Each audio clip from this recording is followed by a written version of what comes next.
Good morning, folks. Good morning. Hope you're having a great start to your Sunday. This week, it's me, Nicky Stees, as the host, filling in for Mitch Kofsky. I'm joined by James, the co-host of Steelers by the Lake podcast.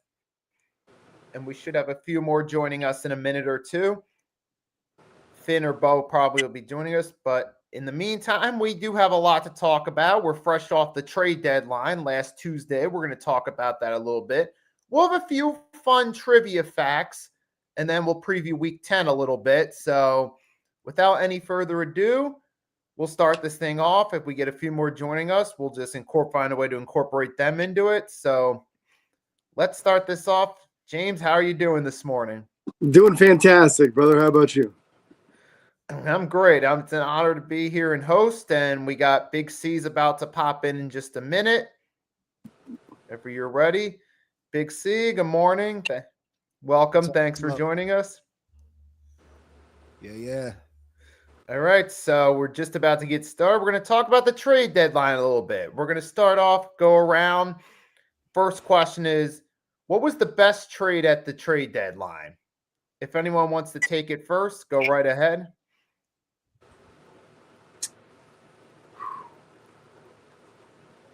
I'm struggling offhand to come up with the one I like the best. I'm going to pull up a list of them to see which one I liked better than the other ones.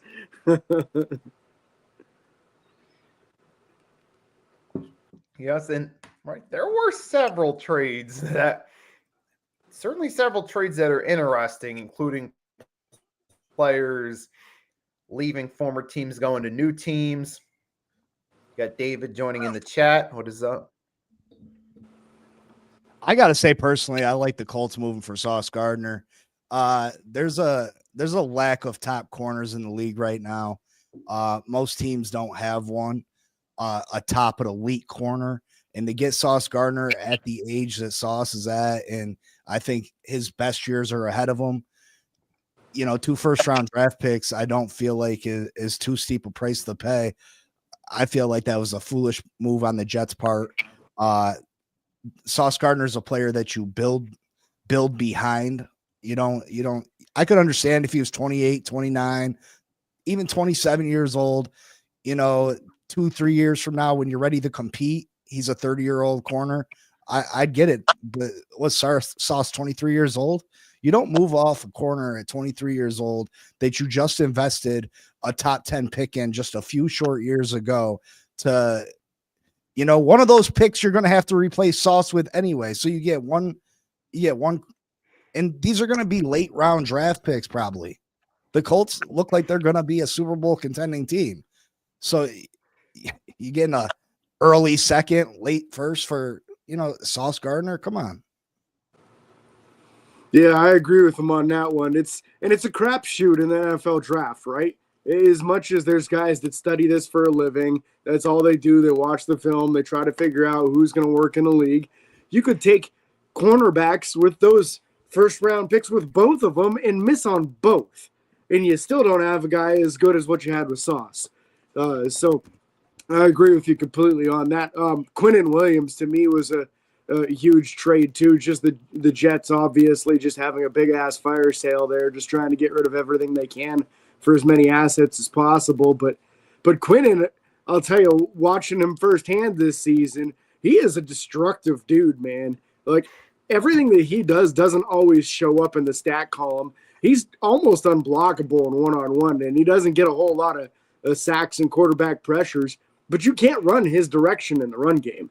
Like, that side is shut down, and he will get some pressure just by collapsing the pocket, just so much stronger than pretty much every offensive lineman he's going up against. So you have to figure, like, that's kind of what the Cowboys were looking for all along, was trying to find somebody that can stop the run. Well, there he is. That's somebody who can definitely stop the run. Yeah, if you're going to go all in with it. Sorry, go ahead.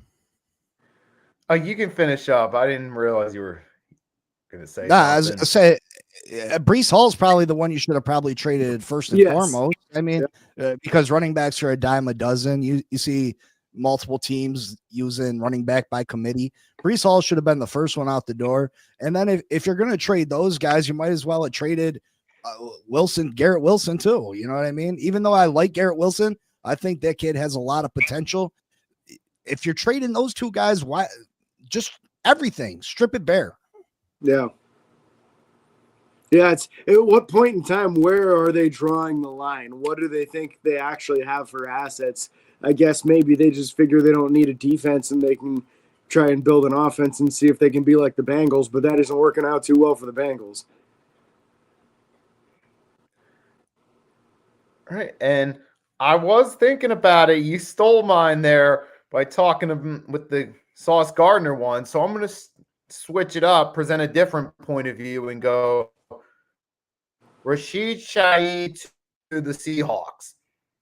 Which is the one similar thing it does have to Sauce Gardner is you get a player who would experience some individual success but was stuck in a terrible team situation. Now he gets to go to a new team where actually now maybe he's not going to have the same stat line yet with the Saints, but he goes to a better team and has a better shot at winning. And for Seattle, that's just one more weapon in an offense. You already got Jackson Smith, Cooper Kupp, AJ Barner. Now you're adding Rashid Shaheed. That's great for the Seahawks. Now you just add one more threat to the passing game. It's great for Shaheed. You get out of New Orleans, you get a fresh start, go to a team that's in contention.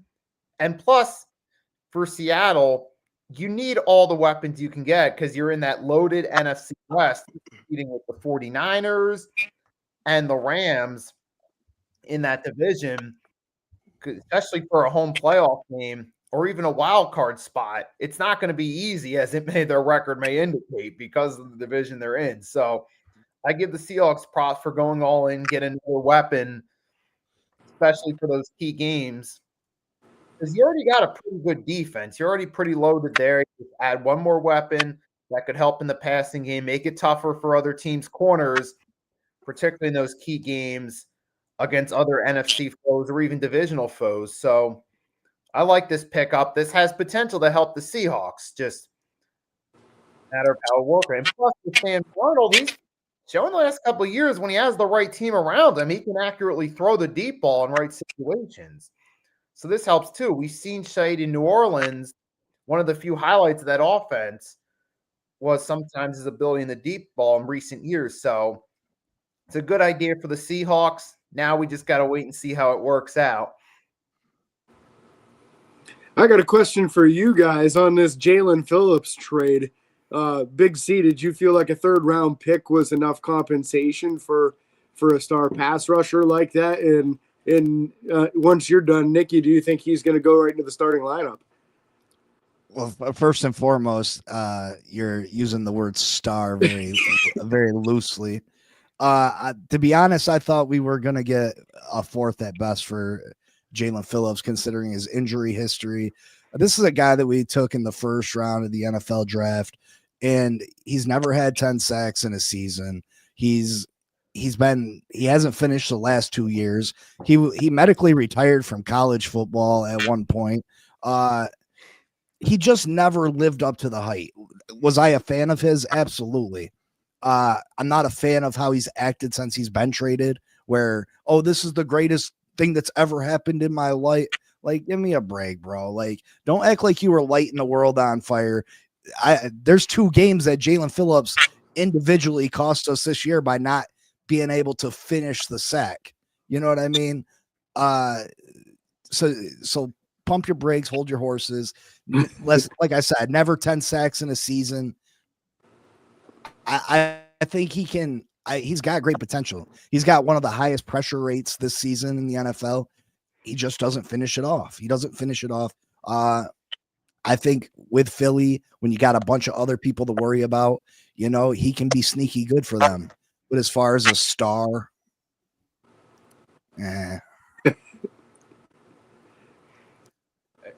So, yeah, and as Big C said, the star one, yeah, that's a little bit of a reach. Now, does Jaelan Phillips have talent? Of course he does. Absolutely. When he's on the field, he can help out. but there's also the injury history, which is where actually this ties into his situation with Phil. He's going to be used more. I see him more as a rotational piece, that you're not going to rely on him every single play. Now, fortunately, though, the Eagles already have some guys in the linebacker room, Zach Bond being the leader of that. So that works out perfectly with Phillips being more of a rotational piece. And plus, with Fangio and Phillips have rapport with each other from Fangio's time in Miami. So there's at least a connection. And as far as Phillips being one of the better pieces of Miami's defense, when he's on the field, that's true. But also when you see the way their defense has looked in recent years, that's a bit of a stretch to say that he's one of the best pieces. Because I disagree. I don't think he's going to be a rotational piece for Philadelphia because the guy's an athletic freak. He's built like a Greek god.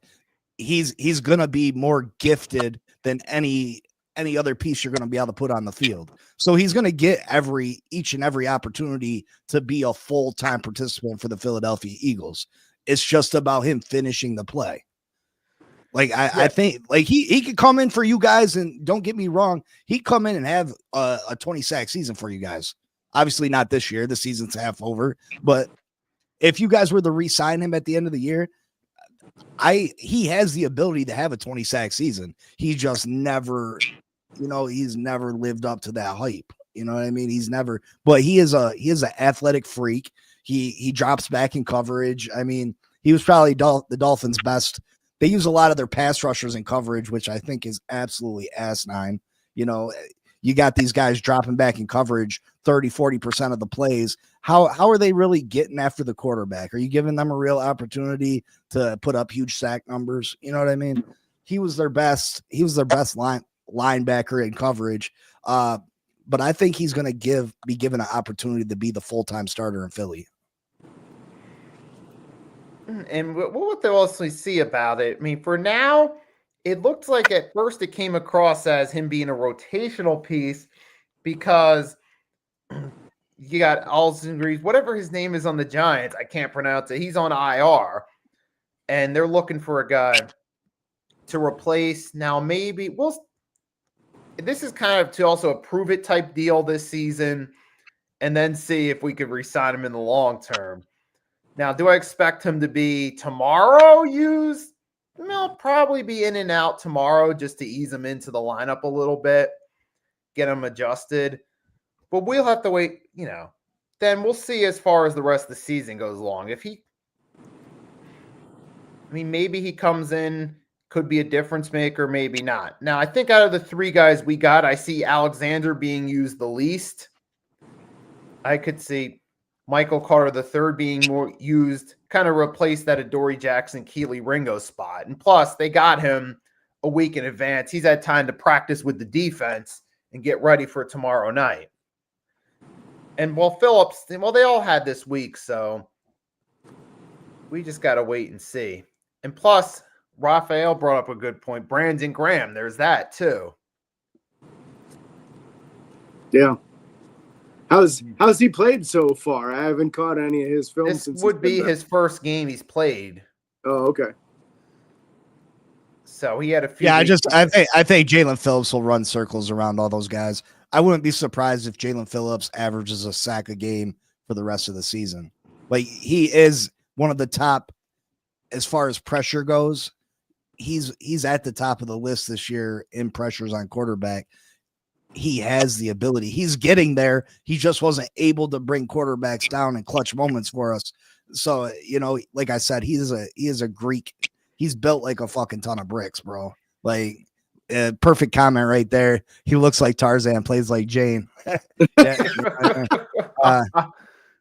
I wouldn't go that far, but I think in this Philadelphia defense where there's a lot of different things coming at you, Vic Fangio knows, like we said, Vic Fangio knows Jaelan Phillips. He obviously liked Jaelan Phillips to bring him back, bring him over to Philadelphia. So I think he knows the best way to use him. Obviously, you're going to use him in definite passing situations, but Jaelan Phillips is more than that you can play him. He can be an everyday player. He does a decent job at setting the edge on the run. He's a good football player. And he can ever just get it all together at one time, he can be one of the best just because he's that physically gifted. But you got to figure he's going to have every opportunity with Philadelphia, because the nice thing when you go to that defensive line is there's so much talent there already. The teams aren't going to be able to focus on you and double team you because they have to worry about everybody else up and down that defensive line, and even the off-ball linebackers having capability of getting after the quarterback too. So, yeah, I think that's one heck of an opportunity for Jalen to be the best version of himself. Not that it wasn't a good opportunity in Miami. He just didn't have as much talent on that defensive line in Miami as he's got there in Philly. Well, Ralph Alba just beat me to it. I don't think Vic Fangio is going to be having him drop back in the coverage like that. Yeah, you're going to be a pass rusher, what you were meant to do, what you're built for. So there's also that, you know what I mean? If you think about him dropping back in the coverage, 20, 30, 40% of the plays, and he's still in the top 5 in pressures on quarterback this year. I mean, that's pretty impressive. Yes, it is. No doubt. All right, and it looks like we said what we're going to say about this. Now, the next question related to the trade deadline. So we're going to move on. Which team do you feel won at the trade deadline?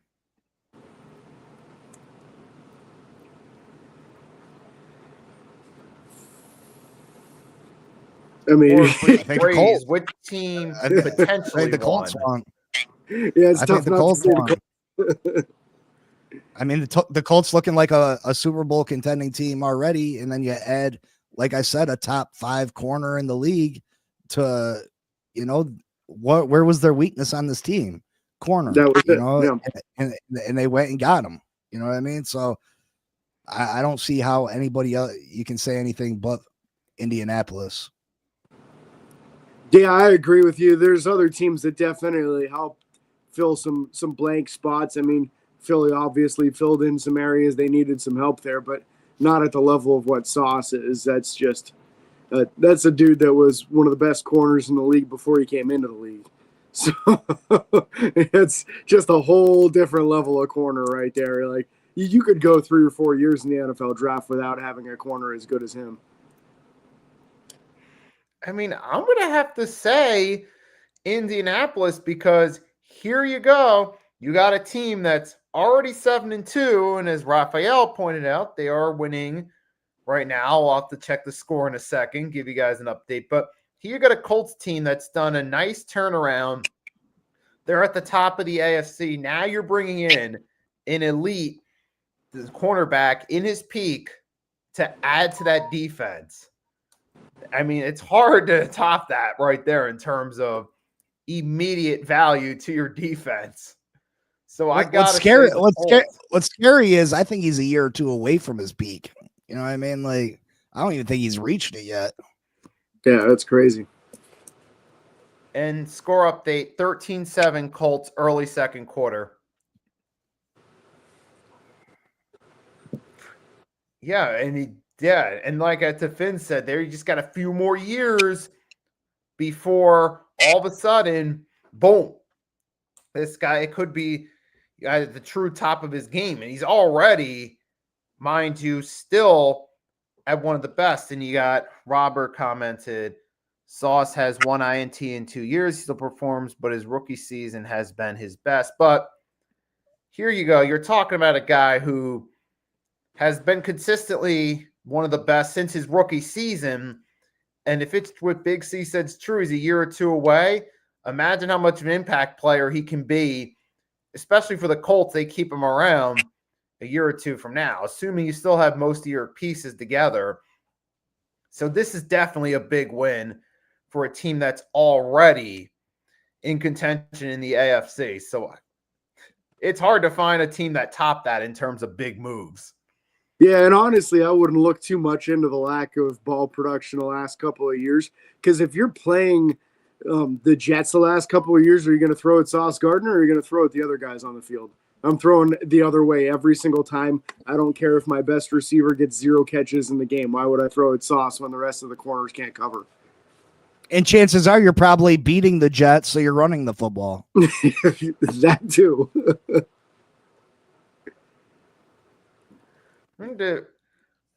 Yeah, that does anyone have anything else they want to say on this? I mean, people don't take into account what it does to your morale as a player playing on a basketball team constantly losing. Do you get up for games? Are you as pumped to be out there? Do you necessarily try your hardest? You know what I mean? Like, Yeah. It's just natural human. You know what I mean? If you're constantly getting your ass kicked, it's just natural not to be in the vibe of the game. You know what I mean? And that will definitely affect your play. All right, so it looks like we're about to round that one out. Now we're going to switch gears. Before we get into week 10, we're going to have a little bit of fun and do a few trivia questions. So shout out to Mitch for putting this together for me. So let's get right into it. We actually have 4 trivia questions. The first one, which quarterback holds the record for the most losses as a starting quarterback in NFL history? Steve DeBerg. Nope.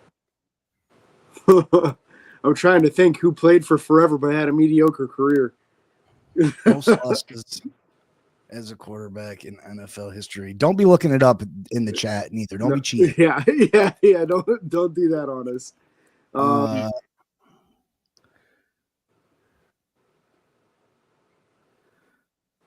We should just turn the chat off for now. Yeah, right. I'm trying to think who was good but got stuck on a bad team for a long time. Most losses in NFL history as a starting quarterback, you said? Yes. So it's a journeyman who played for a long time. It's a journeyman. Was it Vinny Testaverde? Yes, it was. He played everywhere, man. He must have started for like 8 or 9 teams over the years. Yep. 123 losses. Oh my God. Well, that doesn't sound right. Well, yeah, I guess that's probably right. Yeah. Yeah. So, All all right. Second question. This is going to be which rookie quarterback holds the record for most passing touchdowns in a season? Well, it used to be Baker. Did somebody beat it since Baker? It's more recent. Yeah. Well, I think I know who it is, but I'll let Big C go since I already said somebody's name before I go another one out there. Man,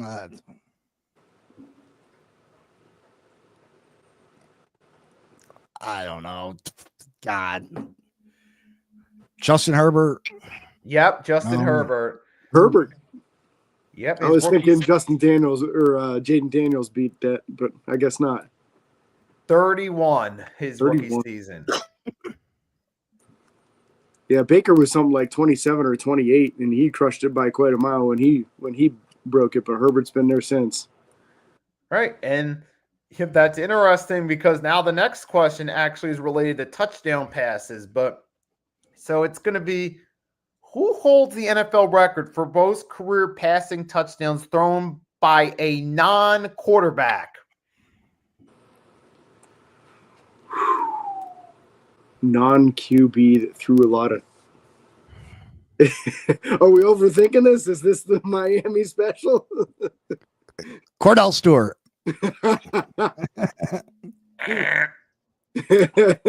I mean, technically, he wasn't a quarterback when he came out. Or was it Ronnie Brown that was running the Wildcat for the Dolphins for those years? Did he throw enough of them? Not Apparently, him. someone threw more. Tyson Hill.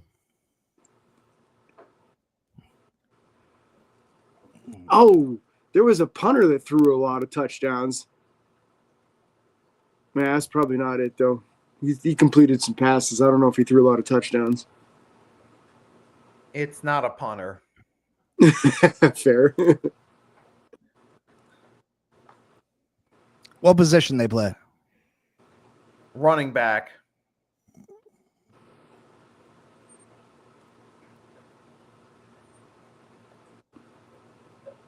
It isn't Derrick Henry, is it? Did he throw a couple of them? It's not Derrick Henry. Austin Eckler. No. Yeah, I don't know. We give up. Yeah, go ahead. What's the answer on this one? LaDainian Tomlinson. LT, shoot. we probably could have got that one. Now this is going to be the final one, and that's which Super Bowl featured no touchdowns by either team's offense?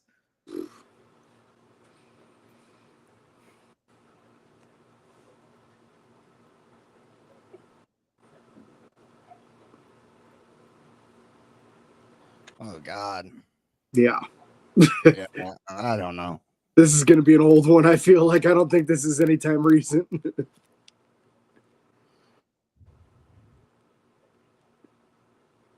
Yeah, I don't know. I don't have a good guess on this at all. It's Super Bowl 35 between the Giants and Ravens. Giants and Ravens. All right. Special teams touchdown, defensive touchdowns. Yep. That Jamal game, Lewis. Jamal Lewis. Yep, Ray Lewis was the MVP. Kerry Collins was the runner-up MVP for the Ravens. Trent Dilfer blew the opportunity for it to be a bigger blowout with some horrible throws. That one. That sounds like his career. Yep. Now, that being said, we had a little bit of fun with the trivia. Now we're going to switch gears and start talking about week 10. Mitch has for the game of the week the Steelers versus the Chargers. I mean, it should be a good one, and it's a really important one for both teams because both of them could be sitting in a situation where they're vying for a wild card spot late in the season. So definitely getting that head-to-head win is extremely important today. I'm trying to look through to see if there's anything else that jumps out as a more important one. Patriots-Buccaneers is a pretty big game. That could have some real serious ramifications for who's running for top teams in each conference. I mean, it's interesting. I think both games, and you brought up a great point, that could also have the case for game of the week. Last week on the Pick'ems, me and Agent Warrior discussed how that game could potentially be a shootout. Matter of fact, Mitch even clipped it as a short on the network from the episode. So there's you could argue either way between both games. Now, sticking with the Steelers and Chargers, you got an interesting matchup right here. One of the key battles is going to be that Steelers defensive line versus the Chargers offensive line. And I looked last week when we were looking at the picks, a lot of people were leaning toward the Steelers getting the win. There was a close majority of people picking Pittsburgh because of that matchup right there. Because now you got your down Rashawn Slater and Joe Alt for the Chargers. Yes, you got your guy from the Saints for the season, but you got him on short notice for the week. You still had to fly him in after trading him Tuesday. And then how much time would he really have to practice with the offensive line and get adjusted going against the Steelers, who last week surprised us all and when the Colts kind of took him for granted. They got a good amount of pressure on Daniel Jones and forced him to revert back to Giants form, and they kept Jonathan Taylor's efficiency to a minimum. So if they can do that there, considering the Chargers struggled last week against the Titans and Justin Herbert had to be more of a mobile quarterback, even running the tush push a few times, because that's the one thing people forget about. Now you're going from that against the Pittsburgh, who, even with their flaws, are still a much better all-around defense than the Titans. That's going to be a tough matchup for them. And I'm a little bit concerned about Justin Herbert. He takes one big hit from that defense, especially with a healthy TJ Watt. You're stuck in the same situation you were a few years ago. Now you just got to see what you can do with Trey Lance if that were to happen. So that's a mismatch that can go in favor of Pittsburgh there. Yeah, historically, Herbert's had some real big games against Pittsburgh, so it's something that they have to be very cognizant of. I'm not as concerned about them bringing in Trevor Penning for the offensive line. When he came into the league, he was an offensive tackle, and honestly, his worst tape in the NFL as an offensive tackle, which is why he kicked inside and started playing guard. So if they put him back outside at tackle, I love that matchup for our pass rushers because all of them have good speed moves. which is exactly what his weakness is getting that kick slide out and getting all the way to the exterior to keep somebody from running up the arc on him. So if he's on the left side, and Nick Herbig's probably our best speed pass rusher, that could be a big day for Herbig if that's the case. And Highsmith's coming off of his best game this season. Watt seems to starting to get things rolling again as well with a sack, forced fumble, and fumble recovery in last week's game. So it's all about that pass rush, but the pass rush means nothing if you're not playing tight man coverage. That's the thing that made the biggest difference for Pittsburgh last week, is that they pressed the receivers and they got up on the line of scrimmage so they weren't getting a clean release. Last 3 or 4 weeks, they were playing such off soft coverage. Receivers were just running uncontested routes, which is why they got carved up so badly versus Jordan Love. And then a few weeks previous to that, too, with Joe Flacco carving them up. These guys weren't even getting contested. They weren't getting even a hand in the chest on their way to running their routes. So they changed things completely, put Ramsey back at safety, which seems to be a pretty good fit for him, and started to run a little more press man because you don't have to worry about getting beat deep if there's a better safety behind you. Listen, Mitch can't do a trivia if he's going to get the questions wrong. I mean, you know what I mean? Like, it says Sweetness had 8 touchdowns and LT only had 7. I mean, uh-oh. Now you're entering false information into my head, and that's not good. You know what I mean? Okay. What if I get called to Jeopardy or something? You know what I mean? That's one of the questions. It cost me $50,000. Someone needs to clip this and show it to him. Yeah, the Pittsburgh Steelers, I was the only one that said they were going to win last week. I'm pretty sure. Yeah. I did step out on the limb, and I said that they were going to win. Listen, the Chargers are beat up. Offensive lines in rough shape. Justin Herbert, I've never been a huge Justin Herbert fan. He has the physical tools, but I just don't. He's not that dude for me. They're on their 5th or 6th string running back. I just think Pittsburgh's the better team, and they'll put pressure on Justin Herbert, and they'll pull off the W. Yeah, and at this point, it's ironic. Actually, we're all 3 agreeing at this point that Pittsburgh's going to win, especially, and you got to factor in Justin Herbert's track record in big games when the pressure's on him is not good. Even in the playoffs last year against the Houston Texans, in a game that I thought the Chargers were the better team despite being on the road. I felt like, well, the Texans kind of lucked out in winning the division. Chargers, hit the wild card part because they were in that division with Kansas City. They should win that game, and ultimately they didn't. And now here you're going to a game against Pittsburgh where your pass rush, your offensive line's your weak point. I don't really see the odds playing out in favor for them here. So I'm going to go out on a limb and say I got the Steelers winning this game, mainly due to defense. And I don't see the Chargers offense getting much going. Last week they struggled against Tennessee, and now here we are this week. You're going against the Pittsburgh Steelers, who are better all-around defense, who we know they love to wait till their back's against the wall to show up. I like this matchup for Pittsburgh here, and I'm going to take them on this one. So that's that right there. Could it be an interesting game? Yes. And what's at stake? For the chart, as far as the Chargers go, one thing I wanted to say, even with them winning games, I've always kind of had that hint of the injuries are going to start to catch up to them eventually, especially since it's on the offensive line as the season goes along. Now you're at that November point. You're getting closer to Thanksgiving when the season really begins, and it actually starts to have a major impact on playoff seeding and momentum. This is probably the time that you already got the Broncos 1 to go to 8-2. Kansas City, you can never count them out despite their loss last week to Buffalo. And you still got a bunch of other teams too. You got Buffalo and New England. One of those 2 teams is going to be a wild card. And then you got, like I said, you're in a tough division. So, yeah, I think this might be where it starts to catch up to them. You can't play the Titans every week. Nope. And if any of you guys want to comment what's on stake before we move on. Yeah, it's important. Pittsburgh's schedule, the last part of it is way tougher than the beginning part of it is. So they have to beat some of these teams that are tougher teams. Last week was a good start, but they have to start putting a few of them back to back for people to take them serious.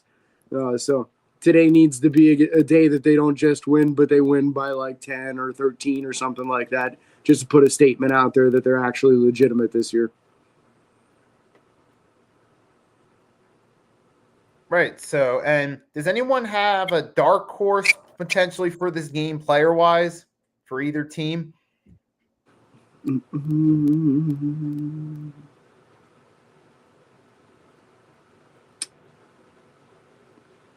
I'd say look out for the interior pass rush for Pittsburgh.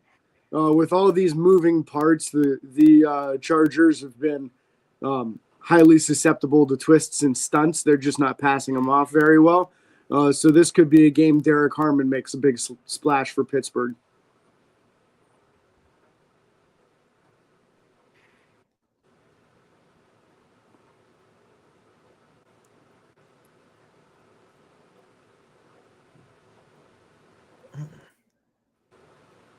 For me, I'm not going to necessarily go with a specific player, but I'm going to go with the Steelers defensive line as a whole, because their ability to generate pressure is going to have a big impact on the game, which most likely will go in their favor. But ultimately, whether they do so successfully or not and get to Herbert or get to their running back Vita behind the offensive line is going to make a big difference.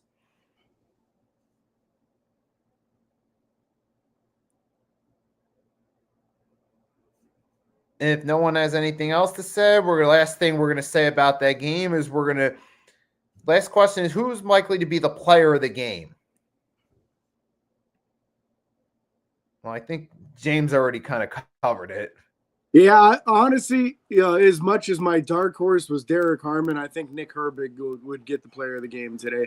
I just think his speed, pass rushing from versus the left tackles, whoever it is that they decide to march out there, either it's going to be Jean-Marie Sawyer, who has played more guard than tackle, but can play tackle and did some last week after the injuries piled up, or it's going to be Trevor Penning, who has shown not to have great versatility on that outside tackle position. So I think Herbig could have a real big day today. I'm just going to say TJ Watt. Fair. I'm going to agree with James on this one. So there's not really much elaboration to do on it.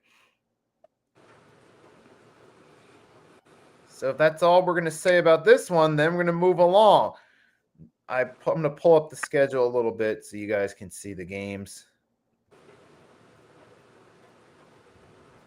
Let's see. Can I zoom in? I'm going to zoom in real quickly right there. If anyone wants to take a quick pan of the games for the week. Because next question is, what do you guys got as the upset of the week?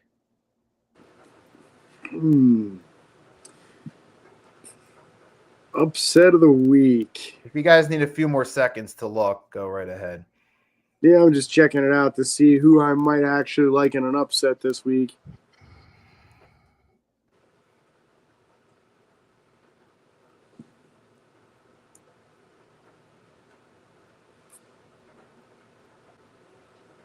But I really don't like any of the underdogs this week at all. I'm going to be honest with you.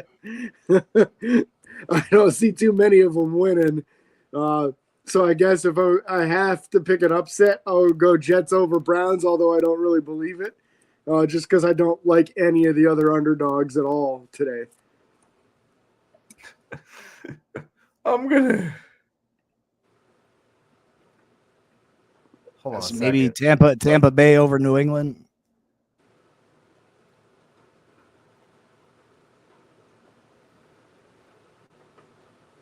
Well, I'm trying to figure out how I can.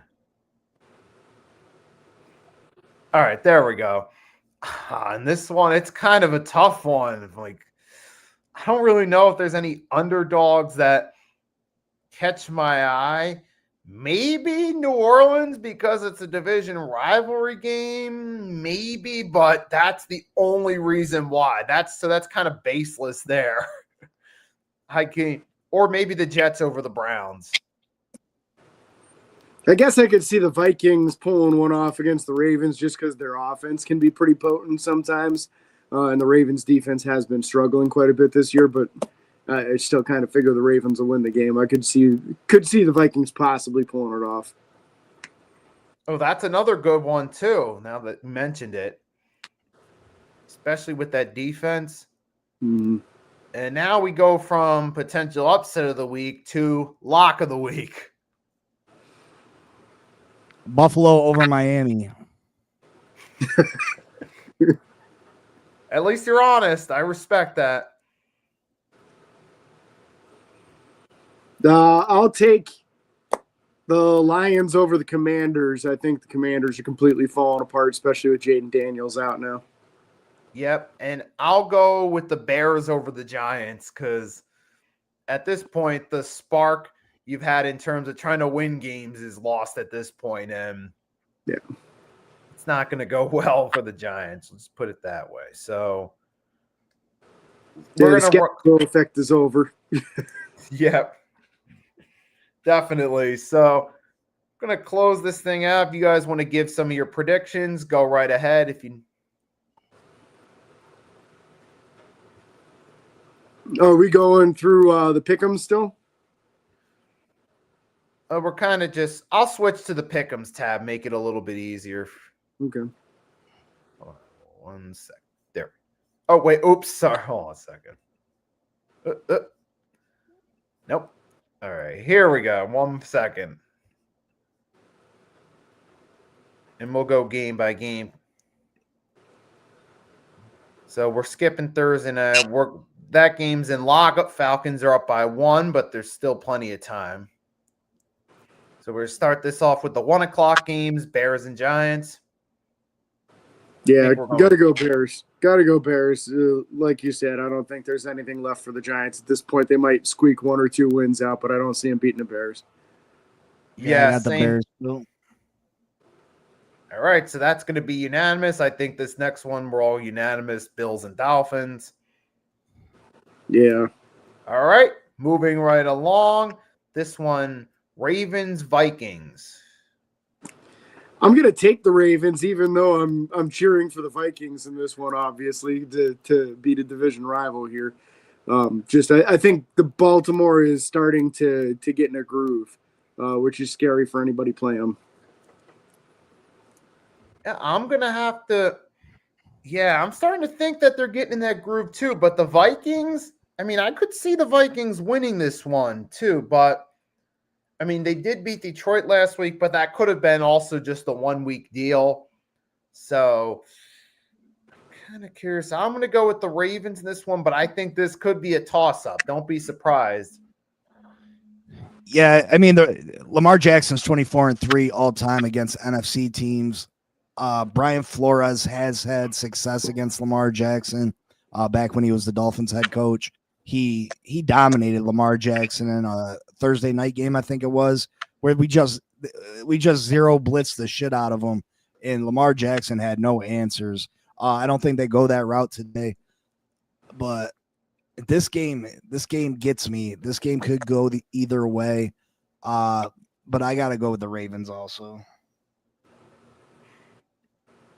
Ready? Now, next game we got cue the tanks, Browns and Jets.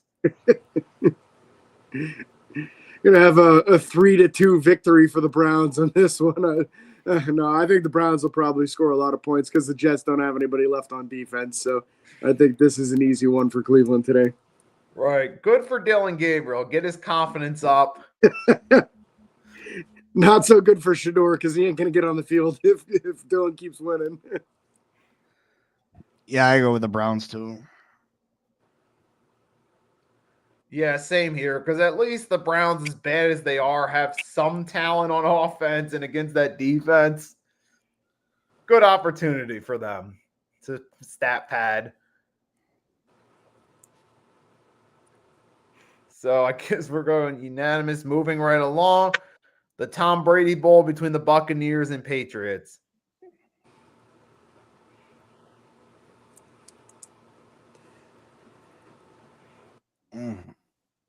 This is going to be a good game, I think. This one's tough to call. I'm going to go Patriots on this one.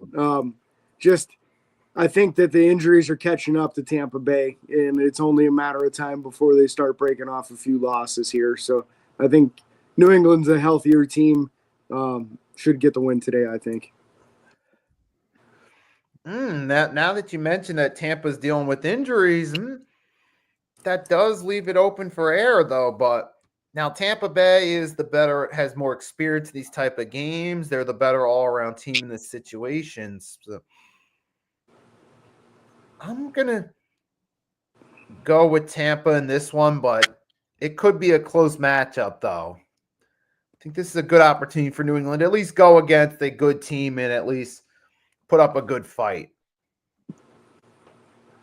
Yeah, I gotta go Tampa too, I think.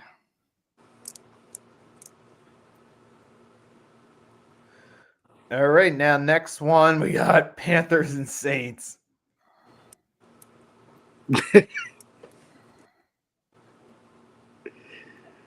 Could be an ugly one in my opinion. This is one of those last man out, turn the light out on the way out. There's not much going on left in New Orleans there. I think they turned over to the rookie QB now too. So, yeah, I'll take the Panthers today just because I don't have much faith that the Saints are going to do much of anything the rest of the way. Yeah, I go with the Panthers just strictly on Rico. He's been running the ball like a man possessed. He is a very talented back. I gotta go with the Panthers. Yeah, with hey, and like great point, because with Rico Dowdle, it's just one of those. Sometimes you got to find the right team situations, and he's done that with the Panthers. So, long story short, I'll go with the Panthers in this one.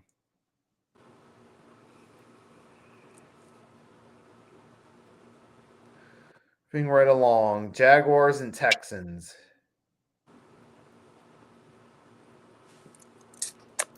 I'm hearing no CJ Stroud out. Right? Yeah, CJ Stroud out with that concussion, so I think that makes it a lot easier for the Jags today, and I'll take the Jags to win it. Yep, I'm going Jags. Me too. I had Houston till I seen CJ was out. Yeah. Yep. Now, here we go. Seahawks Cardinals. Now, it'll at least be a competitive matchup, but I got the Seahawks winning because they're the more complete team. Yeah, I feel like the Seahawks are sneaky good this year, so I'm not going to underestimate them the rest of the way and just assume that they'll be able to take care of teams that aren't very good like the Cardinals. I agree. All right, we're all going with the Seahawks on that one. Moving right along now, this one, Niners versus Rams. Niners already beat them once. There's first place on the line. Rams have the better all-around roster on paper, but remember, the Niners always have their number in the regular season. I guess it's time for a change then. I'm taking the Rams today over the Niners.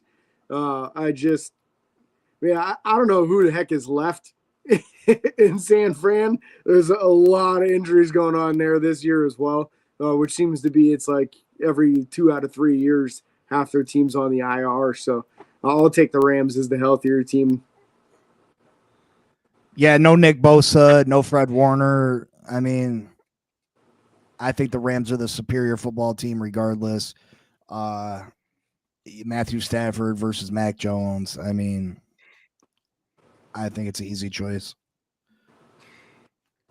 Yeah, at this point, now that I think about it, I'm going to go with the Rams on this one. It is unanimous. I think this is finally the time. They get their biggest win against the Niners since the 21 conference championship. Now moving on to the next one.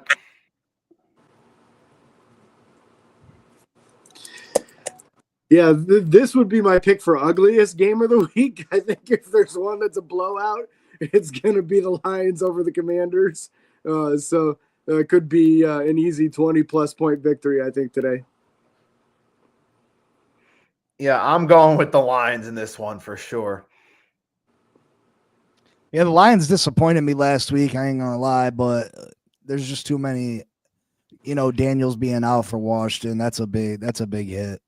I think Detroit comes out motivated to show that last week was a fluke and they're a better team than what they performed last week. Yeah, I'm going with the Lions in this one, especially if the Commanders down so many players. It's an easy win for the Lions.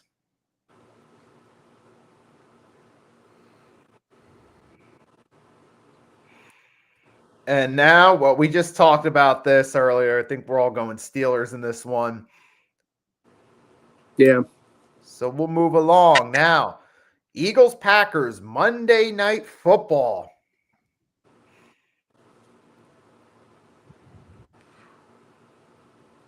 I'm going with the Eagles. The Packers continue to play. They're just not consistent. Not consistent at all. Last week, they absolutely hurt my pockets. I had them in so many of my bets, thinking that they were a sure thing against the Panthers, right? Yep. The Panthers aren't a good football team, and people want to talk about the Packers being one of the few teams that have a real opportunity to go to the Super Bowl out the NFC, yet they lose to the Browns, yet they lose to the Panthers. They just, I can't trust them. And Philadelphia is one of the better teams in the league, so.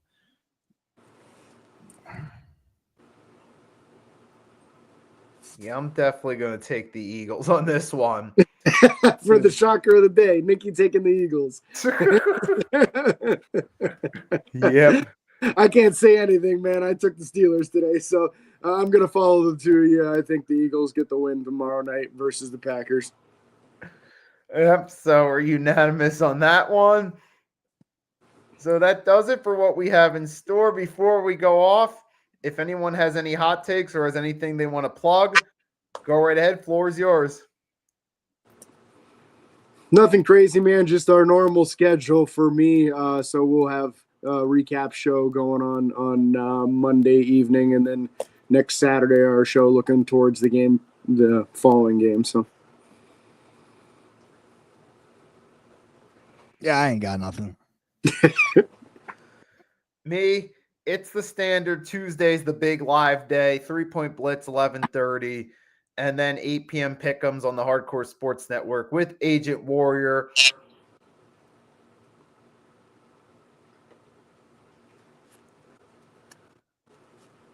So with that being said, James, Big C, thanks for joining me on this episode. It was an honor to host. David, Raphael, thanks for your support in the chat. Alexander as well. Appreciate your guys' support. We're the reason we always get to do this. So with that being said, let's just strap up. Enjoy week 10 on Down By Me this rainy day. I don't know about you guys, but it's a great day to have rain on a Sunday where you can just sit back, enjoy football, and not feel guilty about it. So with that being said, guys, for your host for this week, Nikki Stees, James, Big C, have a great Sunday. Enjoy the football, and we'll catch y'all later. Peace.